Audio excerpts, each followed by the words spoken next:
जैसे सुनो, हो गया। जैसे इंग्लिश में बोलते व्हाट इज ए संज्ञा, या संज्ञा क्या है। संज्ञा के बारे में तुम क्या जानती हो? संज्ञा किसे कहते हैं? संज्ञा उसे कहते हैं, तेज से बोलो, तेज से। संज्ञा उसे कहते हैं जिसके बहुत प्रकार होते हैं। देखो, संज्ञा उसे कहते हैं जैसे अगर एक जैसे दूल्हा, जैसे बारात में दूल्हा ना हो तो बारात को अच्छा लगेगा? बिना दूल्हा कभी बारात निकलती है? तो ऐसे ही किसी चीज़ को कहने और करने के लिए हमें संज्ञा का प्रयोग करना ही होगा, बिना संज्ञा का नहीं होने वाला है। जैसे अगर तुमसे हम कोई कार्य कराएं तो तुम क्या हो? संज्ञा हो। Yes sir. जैसे अगर तुम हमारे सामने खड़ी हो, तुमको बुलाए हैं तो हम क्या तुम्हारा नाम लेकर बुलाए हैं, तो नाम क्या है? संज्ञा है। तो संज्ञा डिफिनेशन में क्या कहता है? ये कहता है किसी व्यक्ति, प्राणी या स्थान के नाम को ही संज्ञा कहते हैं। जैसे ताजमहल संज्ञा है, दिल्ली संज्ञा है, उत्तर प्रदेश संज्ञा है, यूपी संज्ञा से है हिंदी।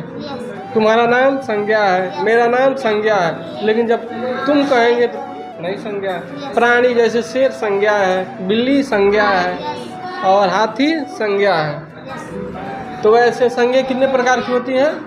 सर 2 प्रकार। ना ना ना, संज्ञा पांच प्रकार की होती हैं। कौन कौन से? सर, एक व्यक्तिवाचक संज्ञा, जातिवाचक संज्ञा और पाठ नहीं, समूहवाचक संज्ञा और भाववाचक संज्ञा और द्रव्यवाचक संज्ञा या पदार्थवाचक संज्ञा। तो भाववाचक संज्ञा में क्या पता है, कौन सा संज्ञा जो भाववाचक होती है? सर, जैसे कि किसी संज्ञा का, जैसे कोई नाम नो, जिसे हम फील कर सकें, ना छू सकें ना देख सकें, वह भाववाचक संज्ञा होती है। जैसे भाव प्रकट हो रहा है, तुम्हारे अंदर भाव प्रकट हो रहा है, हमको क्या पता?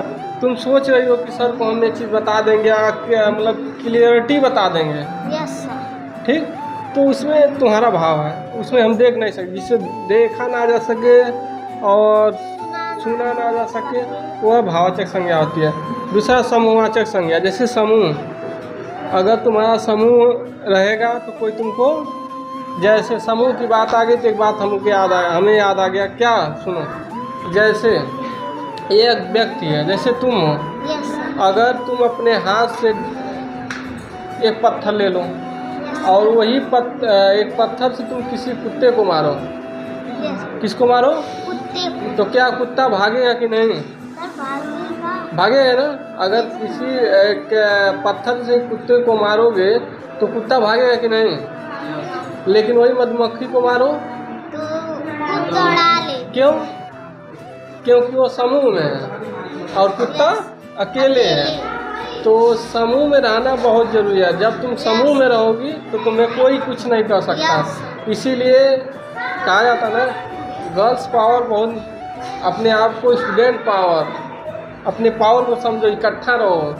और तुम लोग किसी से भी अपने पढ़ाई में भी अपने पढ़ाई को भी शेयर करो। उसको नहीं आ रहा तो उससे हेल्प मांगो, अपने उसको हेल्प करो।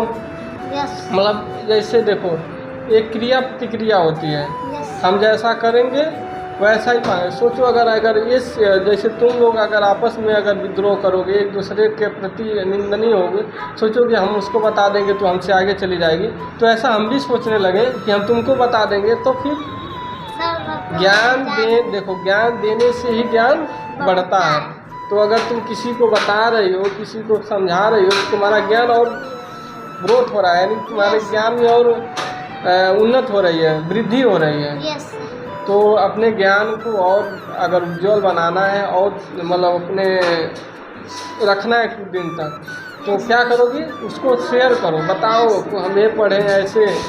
जैसे देखो, पानी क्या है? द्रव्यवाचक। होनेस्टली, फैमिली, ये सब क्या है? फैमिली क्या है? समूह। क्योंकि फैमिली में एक लोग नहीं रह सकते, बहुत लोग रहते हैं। गुलाब क्या है? प्रोपर नाउन है, क्योंकि गुलाब अकेले है। ठीक, जैसे शेर क्या है? प्रोपर नाउन है, क्योंकि शेर अकेले हो सकता है, 10 शेर नहीं होते। और आगे छात्र, छात्र कॉमन है, बहुत सारे सब लोग छात्र हैं। ठीक, ऐसे ही सब चीज़ को याद करके रखो। ठीक, गुड। तन्नू।